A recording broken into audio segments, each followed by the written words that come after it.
Amen. Mana turagushimiye kuri Imana igira neza, tugushimiye ubuntu n'imbabazi tugirira, tugushimiye kubana natwe buri munsi ku manywa na nijoro ukaturinda ikibaro n'ikibi cyawe. Tugushimiye mwami igihe tumaze dusoma Bibiliya, mwami tugushimiye gukomeza kubana natwe, kandi turagusabye kugira ngo iri jambo dusoma rikomeze ritwungure kumenya no gusobanukirwa iby'ijambo ryawe, kugira ngo dukore ibyo ushaka n'ibyo ushima.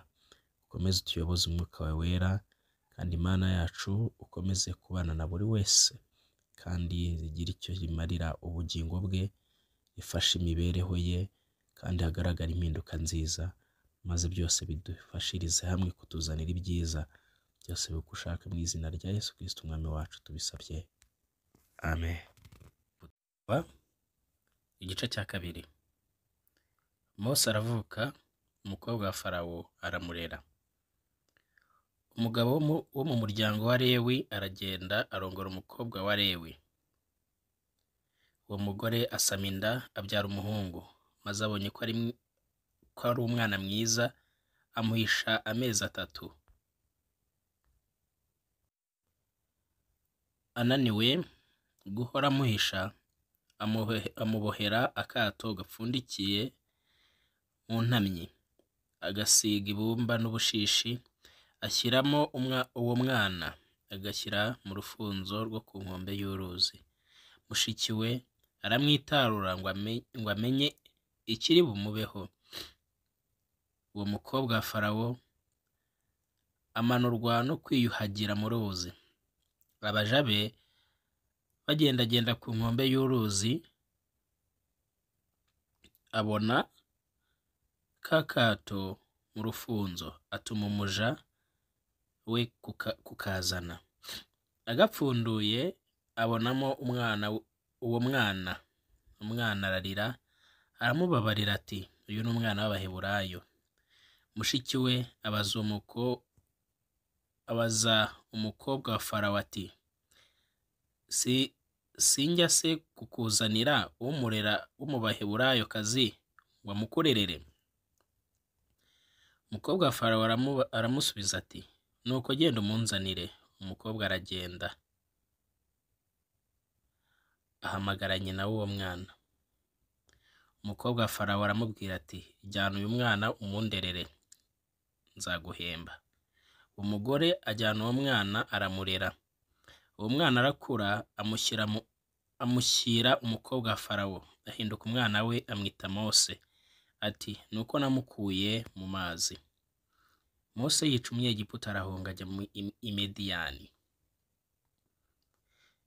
Icyo gihe Mose amaze gukura asanga bene wabo, abona uburetwa barimo. Bukeye abona Umunyegiputa akubita Umuheburayo muri bene wabo, akebaguza impande zose, abona ntawe uhari, yica Umunyegiputa amuhisha mu musenyi. Bukeye bwaho arasohoka, abona abagabo 2 b'Abaheburayo barwana. Abwira ugiriye undi nabi ati, niki gitumye ukubita mugenzi wawe? Aramusubiza ati, ninde waguhaye ubutware n'ubucamanza kuri twe?